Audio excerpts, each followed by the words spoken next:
দীর্ঘ অপেক্ষার অবসান ঘটিয়ে অবশেষে বাংলায় দ্বিতীয় দফার প্রার্থী তালিকা ঘোষণা করেছে বিজেপি। রবিবার রাতে দিল্লির বিজেপির সদর দপ্তর থেকেই ঘোষণা করা হয় বাংলার 19টি আসনের প্রার্থী তালিকার নাম। তবে এখনও 4টি আসনে প্রার্থী দেয়নি বিজেপি।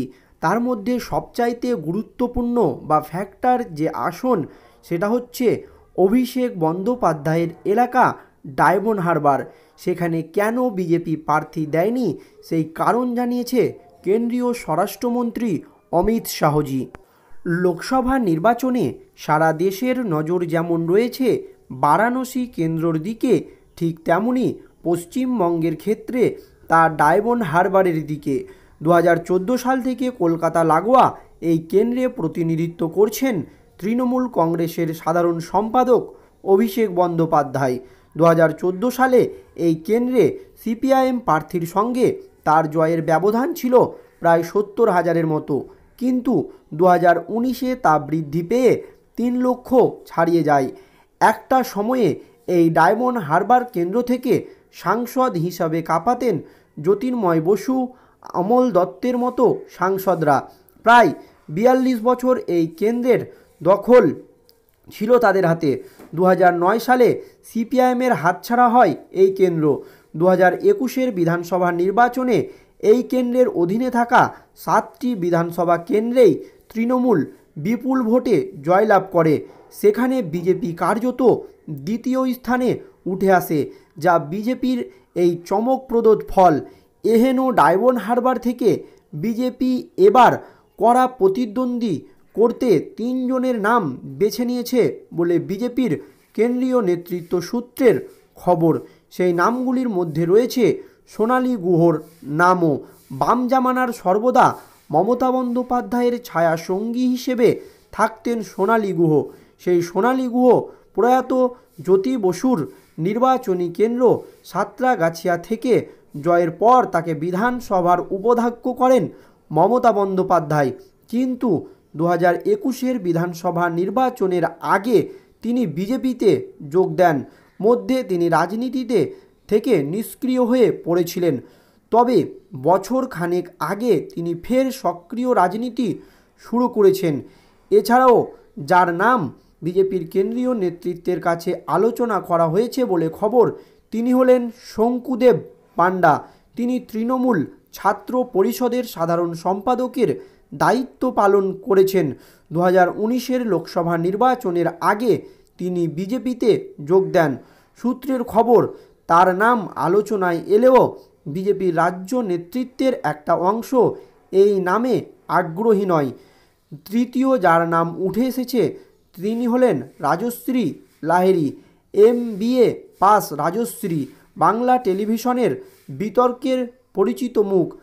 তাকে দেখা যায় চিৎকার করার পরিবর্তে তথ্য ও পরিসংখ্যান দিয়ে তৃণমূলের যুক্তিকে খণ্ডন করার চেষ্টা করতেই তাকে দেখা যায়।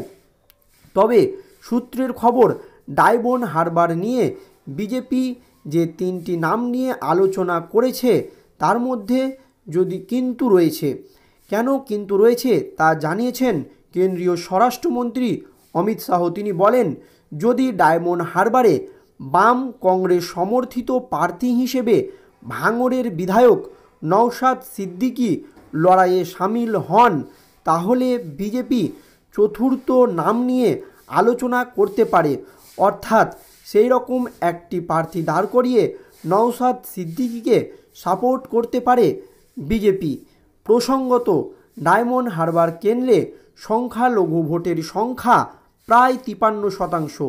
ফলে নওশাদ সিদ্দিকী সেখানে দাঁড়ালে তিনি সংখ্যালঘু ভোট ভাগ করার মতো জায়গায় যেতে পারেন। সেক্ষেত্রে অন্য দিক দিয়ে দেখতে গেলে বিজেপিরও সুবিধা হতে পারে। তাই বিজেপির প্রার্থী তালিকায় ডায়মন্ড হারবারে দেখা যেতে পারে কঠোর হিন্দুত্ববাদী কোনো নেতাকে।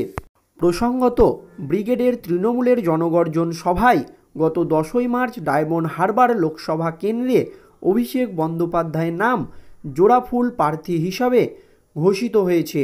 ডায়মন্ড হারবারে অন্তত 4 লক্ষ ভোটের ব্যবধানে জোড়াফুলকে জয়ী করার কথা ঘোষণা করেছেন তৃণমূলের সাধারণ সম্পাদক অভিষেক বন্দ্যোপাধ্যায়। প্রসঙ্গত, বিজেপির কেন্দ্রীয় নেতৃত্ব যুক্তি করে ডায়মন্ড হারবারে তৃণমূল প্রার্থী হিসেবে অভিষেকের নাম ঘোষিত হওয়ার পরও 10 দিন পেরিয়ে গেলেও ওই কেন্দ্রে প্রার্থী দেয়নি অভিষেকের বিরুদ্ধে।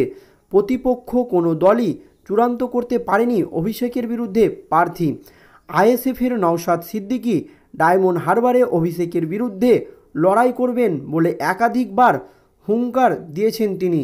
তবে শেষ পর্যন্ত আদৌ ময়দানে নামবেন কিনা তার কোনো ইঙ্গিত এখনও পর্যন্ত মিলেনি। সেটা নিয়েই এখনও চিন্তিত বিজেপি শিবিরের একাংশ। নওশাদের দল আইএসএফ প্রথম দফায় যে প্রার্থী তালিকা ঘোষণা করেছেন সেখানে ডায়মন্ড হারবারের আসনে তাদের প্রার্থীর নাম ঘোষণা করা হয়নি। যদি আইএসএফ নওশাদ সিদ্দিকীকে ডায়মন্ড হারবার থেকে প্রার্থী করে তাহলে বিজেপি সেখানে অন্য কোনো প্রার্থী দেবে বলে সূত্রের খবর। রাজ্যের প্রধান বিরোধী দল বিজেপি পরিচিত দাপুটে নেতা কেউই ডায়মন্ড হারবারে লড়াই করতে খুব একটা আগ্রহী নয় বলে দলের একাংশের বক্তব্য। তবে শুভেন্দু অধিকারী সম্প্রতি অতীতে হুঁশিয়ারি দিয়েছেন যে বিজেপি ডায়মন্ড হারবারে তৃণমূলকে এবার পরাজিত করবে।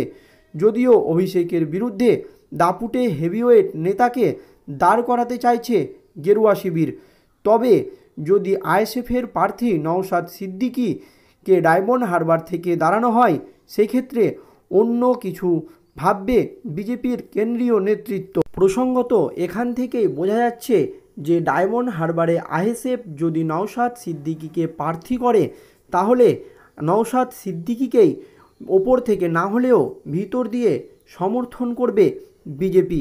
প্রসঙ্গত, ডায়মন্ড হারবার কেন্দ্রে সংখ্যালঘু ভোটের সংখ্যা প্রায় 53%, আর সেখানে নওশাদ সিদ্দিকীরও ভালো প্রভাব রয়েছে।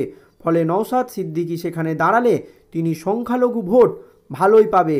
সেই ক্ষেত্রে বিজেপি একটি যে কোনো সাধারণ প্রার্থী ডায়মন্ড হারবারে দাঁড় করাতে পারে।